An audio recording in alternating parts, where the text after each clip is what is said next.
හරිලා මේ අද ඕගනික් අනිත් අර ප්‍රතික්‍රියා ටික කතා කරන්න තියෙන්නේ. මේ ඊට කලින් අපි ළමයි මේ මෙතන අපි අර ළමයි සමහරක් හෝම්වර්ක් කරලා දානකොට මේ වගේ හෝම්වර්ක් එකක් වරද්දලා තිබුණා. මේ හෝම්වර්ක් එකේ තිබ්බ මේ වගේ ප්‍රශ්නයක් වරද්දලා තිබුණා. ඒ කියන්නේ ළමයි මේ දැන් සාන්ද්‍ර සල්ෆියුරික් එක්ක දැන් සාන්ද්‍ර සල්ෆියුරික් එක රත් කරනකොට මේ තියෙන්නේ මොනවද? මේ මධ්‍යසාරයක්නේ තියෙන්නේ. මධ්‍යසාරය රත් කරනකොට මොකද වෙන්නේ? මධ්‍යසාරයක් රත් කරනකොට අනිවාර්යෙන් ඇල්කීනයක් හැදෙන්න ඕනේ. ඊට අදාළ ඇල්කීනේ මෙතනින් හැදෙන්න ඕනේ. එතකොට මේ ඇල්කීනේ හැදෙන්නේ කොහොමද?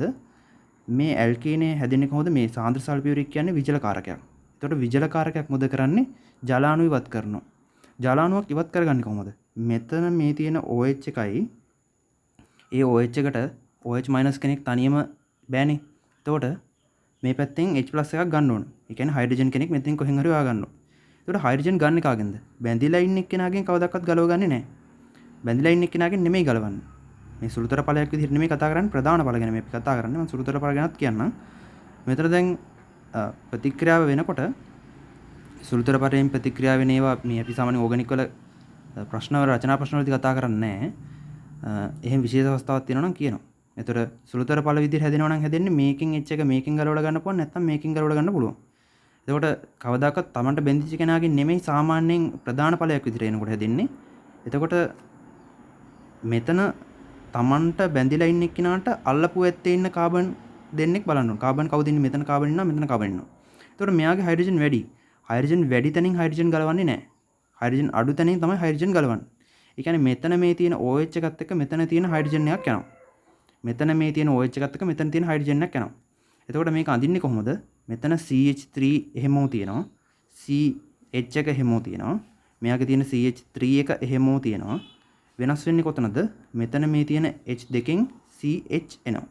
CH එනවා. මෙතන මේ බන්ධනෙත් එක්ක මෙහෙම දාලා තනි බන්ධනයක් කියලා හිතලා මුලින්ම මෙතන CH එක මෙහෙමම තියෙනවා.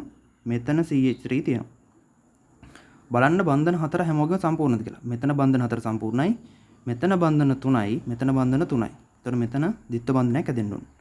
අපි ද්විත්ව බන්ධනයක් හදාගන්න එක තමයි මේකෙදි බැලුවේ. හරි. දැන් මේ වගේම තමයි ඉතින් මෙතන Br එකක් තියෙන කොටත් කාබන් අල්ලපුවත් කාබන්ගෙන් බලනවා. අල්ලපු කාබන් කවුද? හයිඩ්‍රජන් අඩුම කෙනා බලන්න ඕනේ ඊට පස්සේ. ඊට පස්සේ හයිඩ්‍රජන් අඩු කෙනාගෙන් තමයි H එකක් ගලවගන්නේ. එහෙම තමයි හදාගන්නේ. එතකොට මෙතන ජලාණුව මෙහෙම තියෙනවා. එතකොට මේක Br එකක් මෙතන තිබුණා නම් Br එකක් තිබුණා නම් ඒත් එහෙමයි. බලනවා මෙතනින් කවුද අල්ලපුවත් කාබන්ලා ඉන්නවා. දෙන්නෙක් ඉන්නවා. දෙන්නගෙන් කවගෙන්ද ගලවගන්නේ? හයිඩ්‍රජන් අඩු කෙනාගෙන්. හයිඩ්‍රජන් අඩු කෙනාගෙන් හයිඩ්‍රජන් එකක් ගලව ගන්න. එහෙමයි කරන්නේ. හෝම්වර්ක් එක ඒක හෝම්වර්ක් එකේ විශේෂයෙන් කියන්න ඕන දෙයක් වුණා ළමයි. මේ කට්ටිය වරද්දගත්ත දෙන්නෙක් තුන්දෙනෙක් මම හිතන්නේ. හරි. දැන් මේ අඩුපාඩුව හරි කියලා මම හිතනවා. අපි ඊළඟට කතා කරමු තුන්වෙනි ප්‍රතික්‍රියාව. තුන්වෙනි ප්‍රතික්‍රියාව. ඇල්කීන වල තුන්වෙනි ප්‍රතික්‍රියාව. මේකෙදි වෙන්නේ ළමයි මේ වාෂ්මික මාධ්‍ය. ඒ කියන්නේ සෝඩියම් හයිඩ්‍රොක්සයිඩ් නැත්නම් පොටෑසියම් හයිඩ්‍රොක්සයිඩ් වගේ මාධ්‍යක. නැත්නම් අපි පොදුවේ OH- මාධ්‍යක කියලා කියමුකෝ. වාෂ්මික මාධ්‍යයේ KMnO4 දානවා. වාෂ්මික මාධ්‍යයේ මේ KMnO4 දානවා. එතකොට වෙන්නේ දැන් මෙහෙම හිතන්න මෙහෙම ඇල්කීනයක් තියෙනවා කියලා. CH3 CH CH2 කියලා ඇල්කීනයක් තියෙනවා. ඒ ඇල්කීනේට වාෂ්මික මාධ්‍යයේ KMnO4 දානවා. දැම්මහම මොකද වෙන්නේ? මෙතනදී වෙන දේ තමයි මේක ටික මතක තියාගන්න ඕන දෙයක්. මේවා ප්‍රැක්ටිස් කරලා මතක තියාගන්න. වාෂ්මික මාධ්‍යයේ KMnO4 දාපුවම වෙන්නේ මේ මෙතන තියෙන්නේ මොන බන්ධනද? සිග්මා බන්ධනයක් තියෙනවා. අනිත් එක ෆයි බන්ධනය. ඒතර මේ ෆයි බන්ධනය අහක් වෙලම කිව්වා. ෆයි බන්ධනය අහක් කරලා ලියාගන්න. සිග්මා බන්ධනයේ තියෙන ලියන්න. දැන් මොකද්ද මෙතන තියෙන අඩුපාඩුව? මෙතන බන්ධනයක් අඩුයි. මෙතනත් බන්ධනයක් අඩුයි. ඒතර මේ බන්ධන දෙක ෆිල් වෙන්නේ මේ OH දෙකකින්. හොඳට මතක තියාගන්න. ඇල්කීන එකට වාෂ්මික මාධ්‍යයේ KMnO4 දානවා කියන්නේ OH දෙකක් සෙට් කරගන්නවා කියන එකට. මේ තියෙන ද්විත්ව බන්ධනයේ මෙතන තියෙන ෆයි බන්ධනයේ වෙනුවට ෆයි බන්ධනය අහක් කරලා ඒ තැන් දෙකට OH දෙකක් සෙට් කරනවා. තව උදාහරණයක් බලමු ළමයි. CH3 CH CH3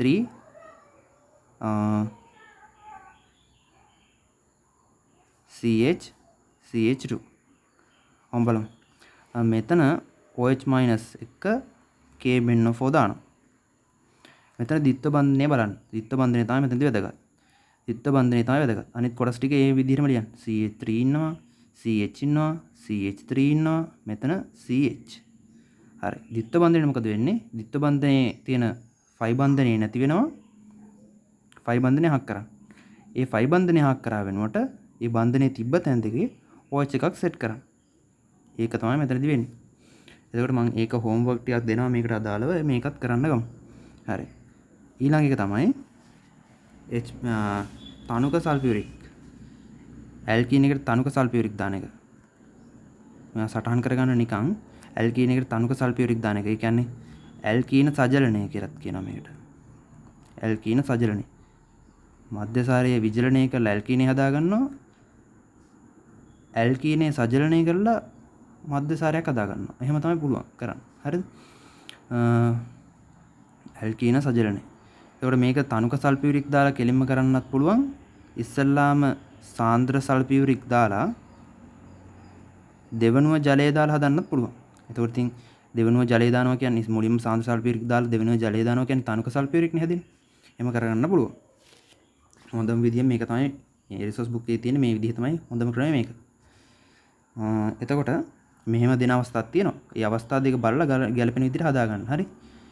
එතකොට ඇල්කීනයක් අපි මෙහෙම ඇල්කීනයක් ගමු. CH3CH CH2. මෙහෙම ඇල්කීනයක් ගත්තාම ඇල්කීන සජලනය.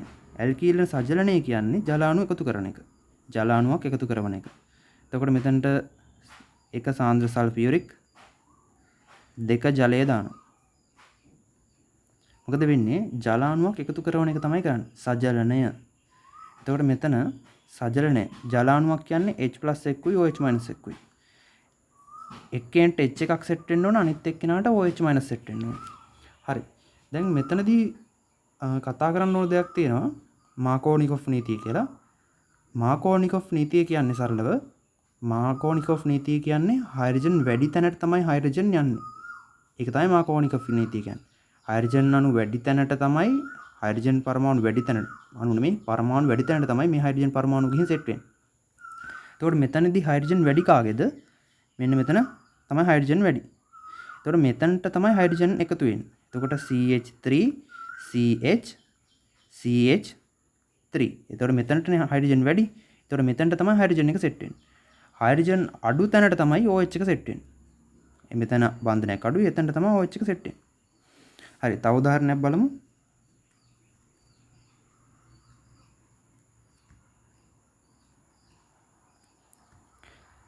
ඇල්කීනේ තියෙන මේ බන්ධනයේ මේ ෆයි බන්ධනයේ තමයි ගොඩක් වැදගත් ඈ. ඇල්කීනේ තියෙන ෆයි බන්ධනය නැති වෙලා තමයි හැමදේම වෙන්නේ.